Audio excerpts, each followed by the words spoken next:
अब हम object oriented application की टेस्टिंग की बात कर रहे हैं। हमने देखा किस तरीके से टेस्टिंग स्ट्रेटेजीज हैं हमारी अलग अलग। उसमें दो मेन जो टेस्टिंग स्ट्रेटेजीज है, उसमें एक स्ट्रक्चरल मोड ऑफ टेस्टिंग है जिसमें हम फंक्शनल टेस्टिंग देखते हैं और मॉड्यूलराइज प्रोग्राम के बारे में बात करते हैं। यहाँ पर हम बात कर रहे हैं ऑब्जेक्ट ओरिएंटेड एप्लीकेशंस की। इसकी टेस्टिंग कैसे होगी, थोड़ा सा अलग है, बाकी चीजें सेम रहती है, कुछ चीजों पे ध्यान देना पड़ता है। तो ऑब्जेक्ट ओरिएंटेड टेस्टिंग, ओ टेस्टिंग, अगर आपको अपने सिस्टम की ऑब्जेक्ट ओरिएंटेड टेस्टिंग करनी है प्रॉपर, तो तीन चीजें आपको ध्यान देनी होगी। पहले तो ये है कि जो डेफिनेशन ऑफ टेस्टिंग उसको थोड़ा सा बढ़ाना पड़ेगा, जिसमें एरर डिस्कवरी है जो हम अप्लाई करेंगे कहां पर, ऑब्जेक्ट ओरिएंटेड एनालिसिस और डिजाइन पे। दूसरा यह है कि जो स्ट्रेटेजी है यूनिट और इंटीग्रेशन टेस्टिंग की, वो भी थोड़ी सी चेंज होगी। और जो हम टेस्ट केस डिजाइन करेंगे वहां पर ऑब्जेक्ट ओरिएंटेड की जो यूनिक कैरेक्टरिस्टिक्स हैं उनको जरूर ध्यान में देंगे। तो ऑब्जेक्ट ओरिएंटेड मॉडल, जो ऑब्जेक्ट ओरिएंटेड हमने एनालिसिस और डिजाइन में बनाया था OOAD के समय, तो हमको रिव्यू करना पड़ेगा ये ऑब्जेक्ट ओरिएंटेड एनालिसिस और डिजाइन, और इसमें जो सिमेंटिक कंस्ट्रक्ट्स हैं, जो क्लासेस हैं, एट्रीब्यूट्स, ऑपरेशंस हैं और मैसेज हैं जो आपको मिले थे एनालिसिस, डिजाइन और कोड लेवल में, उसको हमें रिव्यू करना पड़ेगा।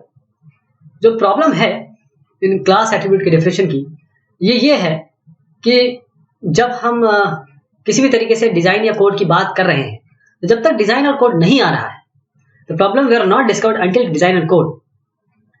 जो प्रॉब्लम है डेफिनेशन की, जो क्लास एट्रीब्यूट की है, that is uncovered during analysis, is will circumvent side effects might occur if the problem we are not discovered in these two. इसका मतलब कहने का तात्पर्य यह है कि हम क्यों बार बार, जब से हमने शुरुआत की, हम OOAD के बारे में बात कर रहे हैं। अगर ये ऑब्जेक्ट ओरिएंटेड एनालिसिस और डिजाइन के समय ठीक से नहीं हमने एरर पकड़ी, तो ये चले जाएंगे डिजाइन और कोड की तरफ, तो ये फिर आगे नहीं, उसको ठीक करने में बड़ी दिक्कत होगी। ऑब्जेक्ट ओरिएंटेड मॉडल की पहले हमें करेक्टनेस देखनी पड़ेगी, उसके बाद हम किसी प्रॉपर टेस्टिंग पे जाएंगे। एनालिसिस और डिजाइन के समय हमको देखना पड़ेगा सिमेंटिक करेक्टनेस क्या है। उसके लिए जो एक्चुअल प्रॉब्लम थी उसमें हम जो ऑब्जेक्ट ओरिएंटेड मॉडल बनाए वो कंफर्म करते हैं कि नहीं करते हैं इसको। अगर वाकई ये मॉडल जो हमने बनाया था object oriented model, real world का जो हमें एक्चुअली रिक्वायरमेंट थी, उसको model accurately reflect the real model, तो हमें फिर देखना पड़ेगा कि अगर ये करता है तो वो सिमेंटिकली करेक्ट है। मॉडल क्या कर रहा है ये अगर जानना है, तो सीधी सी बात है कि हमारे पास क्लास डेफिनेशंस है, हायरार्की या फॉर्मेशंस है, एम्बिग्युइटी, ये सब हमें जरूर मिलेगी। तो जो प्रॉब्लम डोमेन एक्सपर्ट है वो इसको एग्जामिन करते हैं कि अगर किसी मॉडल में एरर है तो जरूर आपको इन तीनों चीजों में कहीं ना कहीं एरर मिलेगी। और फिर क्लास के बारे में जब यहाँ बात हो रही है तो उनके बीच में रिलेशनशिप भी होगी। अब इनके रिलेशनशिप, जो क्लास के बीच में रिलेशनशिप है, वो रियल वर्ल्ड कनेक्शन बता रहे हैं कि नहीं बता रहे हैं, ये भी देखना है। तो ये करेक्टनेस ऑब्जेक्ट ओरिएंटेड मॉडल की बहुत जरूरी है। ये सब जो हमने बात की, इसका मेन केवल निचोड़ यही है कि ऑब्जेक्ट ओरिएंटेड मॉडल सही होनी चाहिए, तब हम आगे बढ़ सकते हैं। अब ऑब्जेक्ट ओरिएंटेड मॉडल की कंसिस्टेंसी की बात करें, अगर हमें कंसिस्टेंसी पता करनी है ऑब्जेक्ट ओरिएंटेड मॉडल की, तो इसके लिए पहले तो हमें हर क्लास और हर क्लास के आपस में कनेक्शंस, यानी कि क्लासेस के आपस में कनेक्शंस को देखना पड़ेगा। इसके लिए हमने देखा था CRC, class responsibility collaboration model, और ऑब्जेक्ट रिलेशनशिप मॉडल। ये दोनों यूज हो सकते हैं ताकि हम इसको ध्यान दे के, इनको देख सकें कि चीजें ठीक है कि नहीं। और CRC मॉडल में कुछ होता नहीं है, CRC कार्ड्स होते हैं।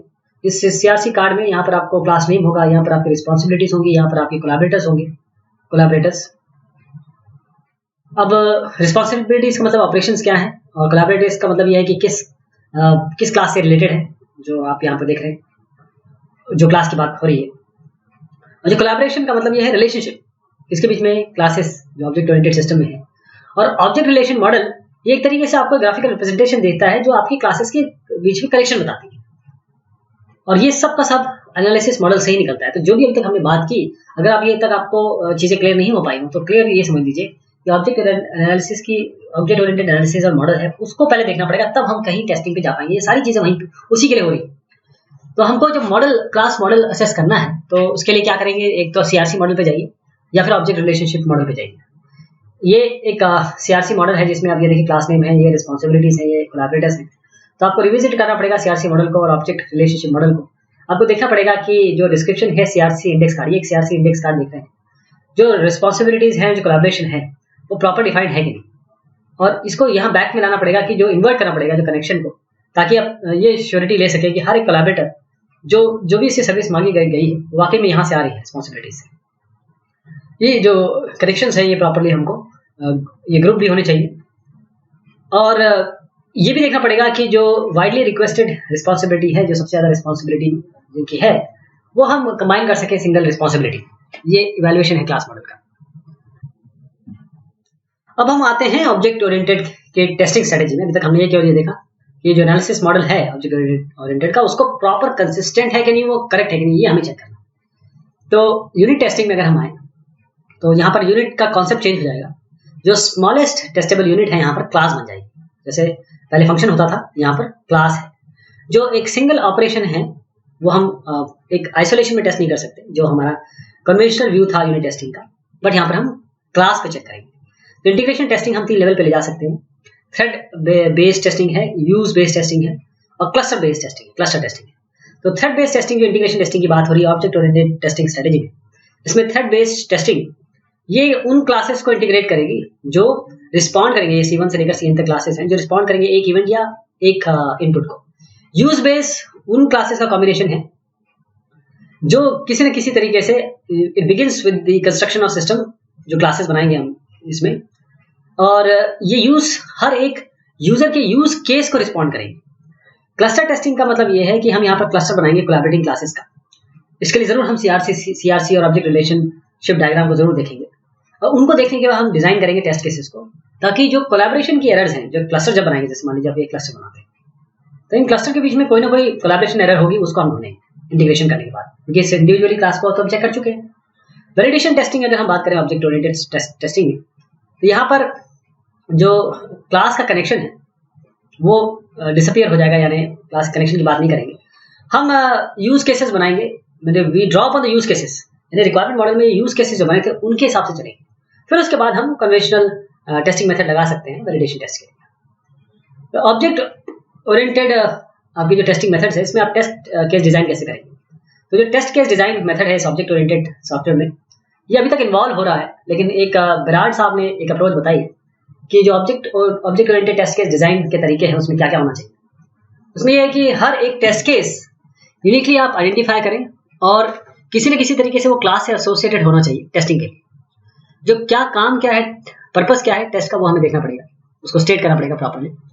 और जो लिस्ट है टेस्टिंग स्टेप की, वो इस तरीके से डेवलप करेंगे कि हर एक टेस्ट में क्या क्या हो, एक लिस्ट हो, स्पेसिफिक स्टेट जो ऑब्जेक्ट चेंज करेगा, मैसेज ऑपरेशन जो हम जरूर एक्सरसाइज करेंगे इस टेस्ट के उपरांत और इस टेस्ट के नजरिए से, और जो लिस्ट है एक्सेप्शन की, जब भी ऑब्जेक्ट टेस्ट करेंगे तो क्या क्या एक्सेप्शन हो सकते हैं, और जो एक्सटर्नल कंडीशन है, एक लिस्ट जो एक्सटर्नल कंडीशन जो इफेक्ट करेगी, जैसे एक्सटर्नल एनवायरनमेंट है सॉफ्टवेयर का, वो हम देखेंगे। तो इस तरीके से हमारा जो टेस्टिंग स्टेप है हर एक टेस्ट में ये होना चाहिए। इसके अलावा सप्लीमेंट्री इन्फॉर्मेशन जो हम समझ सकें ताकि टेस्ट को और अच्छे से इम्प्लीमेंट किया जा सके। तो टेस्टिंग मेथड्स में हम fault based testing, class testing, scenario based testing, फिर आगे हम रैंडम पे भी देखेंगे, लेकिन पहले यहाँ देख लें जो टेस्टिंग मेथड्स हैं। इसमें फॉल्ट बेस्ड टेस्टिंग है, यानी कि जो टेस्टर है ये देखना चाहते हैं प्लॉजिबल फॉल्ट्स, यानी कि इस तरीके से इम्प्लीमेंटेशन किए गए हैं जो रिजल्ट, जिनका रिजल्ट डिफेक्ट हो, उन्हें हम प्लॉजिबल फॉल्ट कह रहे हैं। अगर हम चाहते हैं पता करना कि ये प्लॉजिबल फॉल्ट्स या डिफेक्ट्स कौन से हैं, तो हमें ऐसे टेस्ट केसेस बनाने पड़ेंगे जो डिजाइन और कोड को फुली एक्सरसाइज करें। क्लास टेस्टिंग और क्लास हायरार्की की अगर बात करते हैं तो इनहेरिटेंस ये जरूरी नहीं है कि आपको थोड़ा टेस्टिंग करनी पड़े सारे डिराइव क्लास की, बट हम केवल क्लास टेस्टिंग में हम एक क्लास जब डिराइव हो रही है तो उन क्लास के डेरिवेशन का तरीका, उस क्लास की इन्वोकेशन का तरीका, उस क्लास के लेवल ऑफ इनहेरिटेंस का तरीका, ये समझना है। सिनेरियो बेस्ड टेस्ट डिजाइन में हम यहाँ क्या कॉन्सेंट्रेट करते हैं कि यूजर क्या करेगा, प्रोडक्ट क्या करेगा, यानी यूजर क्या करने वाला है, यानी कि जो यूज केसेस होंगे उनको देखेंगे और फिर उनको अप्लाई करेंगे, फिर देखेंगे कि क्या टेस्ट बनेंगे। अब टेस्टिंग मेथड क्लास लेवल पे जो होंगे, रैंडम टेस्टिंग है। इसमें रैंडम टेस्टिंग का मतलब ये है जो भी ऑपरेशंस हैं जो क्लास में लग रहे हैं, कंस्ट्रेंट्स क्या हैं, और जो टेस्ट सीक्वेंस, कम से कम टेस्ट सीक्वेंस कौन से हैं। तो जो ऑपरेशन सीक्वेंस है जो हमें बताएंगे कि जो मिनिमम लाइफ हिस्ट्री है क्लास की, यानी कि ऑब्जेक्ट की, ये test sequence minimum test sequence कहलाएंगे, यानी कि ऑब्जेक्ट की लाइफ। और भी हम इसके अलावा बहुत सारे रैंडम लेकिन वैलिड टेस्ट जनरेट कर सकते हैं, यानी कि जो क्लास इंस्टेंस की हिस्ट्री है, ऑब्जेक्ट की हिस्ट्री है, उस हिसाब से। एक पार्टीशन टेस्टिंग भी होता है ऑब्जेक्ट ओरिएंटेड टेस्टिंग मेथड में। हम क्या करते हैं पार्टीशन टेस्टिंग में, हम जो टेस्ट केसेस हैं उनको पार्टीशन करेंगे। जिस तरीके से हमने इक्विवेलेंस, ये देखिए इक्विवेलेंस पार्टीशनिंग में किया था कॉम्बिनेशनल सॉफ्टवेयर में, तो हम टेस्ट केसेस को हम पार्टीशन करेंगे उसी तरीके से जैसे इक्विवेलेंस पार्टीशनिंग में किया था। फिर हम state based partitioning, attribute based partitioning और कैटेगरी बेस्ड पार्टीशनिंग, यानी कि ये 3 टाइप की पार्टीशनिंग कर सकते हैं। यानी कि हम जो कैटेगराइज और टेस्ट ऑपरेशन करेंगे वो किस तरीके, जो टेस्ट ऑपरेशन कैटेगराइजेशन है या उसे जो हम अलग अलग भाग में बांटेंगे पार्टीशन करेंगे, वो किस किस बेसिस पे होगी। पहला तो स्टेट बेस्ड टेस्टिंग, मतलब एबिलिटी क्या है जो स्टेट चेंज कर सके, स्टेट चेंज की बात हो रही है यहाँ पे। और यहाँ पर कैटेगरी और टेस्ट ऑपरेशन जो एट्रीब्यूट्स पे रिलेटेड होंगे, और कैटेगरी बेस्ड पार्टीशनिंग का मतलब वो सारे टेस्ट ऑपरेशन जो किसी जेनेरिक फंक्शन पे, जो कोई जेनेरिक फंक्शन परफॉर्म करते हो। इसी तरीके से inter class test case design कर सकते हैं। अगर मल्टीपल क्लास टेस्टिंग आपको करनी है तो हर एक क्लाइंट क्लास के लिए हमारे पास लिस्ट है क्लास ऑपरेटर की, ताकि हम जनरेट कर सकें कुछ रैंडम टेस्ट सीक्वेंस।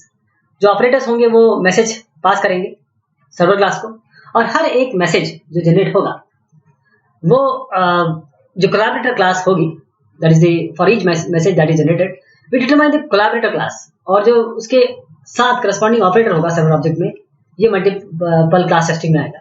हर एक ऑपरेटर जो सर्वर ऑब्जेक्ट में है, जो किसी न किसी तरीके से क्लाइंट से इन्वोक हुआ है, वो बताएगा कि मैसेज किस तरीके से ट्रांसमिट हुआ है। और हर एक मैसेज में हम एक नेक्स्ट लेवल का जो ऑपरेटर है, जो we determine the next level operator that are invoked, और उसको भी जो एक लेवल पे, फिर जो नेक्स्ट लेवल पे आ रहा है, फिर हम देखेंगे टेस्ट सीक्वेंस क्या है। बिहेवियरल मॉडल से भी टेस्ट हम डिराइव करेंगे, यानी कि पूरा स्टेट कवरेज लेना है। टेस्ट इस तरह डिजाइन करना है कि सारा का सारा हमको कवरेज करना है। यानी कि ऑपरेशन सीक्वेंस इस तरीके से, जैसे एक अकाउंट क्लास है तो हम किस तरीके से अलग अलग स्टेट्स पे जा रहे हैं, और उन स्टेट्स पे बिहेवियर मॉडल से दिखाया जाएगा कि ये स्टेट क्या क्या है, और उनकी टेस्टिंग की ये स्टेट से यहाँ जा रहा है कि नहीं जा रहा है, या इस स्टेट से वापस आ रहा है कि नहीं आ रहा है, ये वाली चीज। तो ये हमने कुछ ऑब्जेक्ट ओरिएंटेड टेस्टिंग की बात की। अभी भी एवोल्यूशन में ही है, लेकिन जानना जरूरी है इनके बारे में। बहुत शुक्रिया।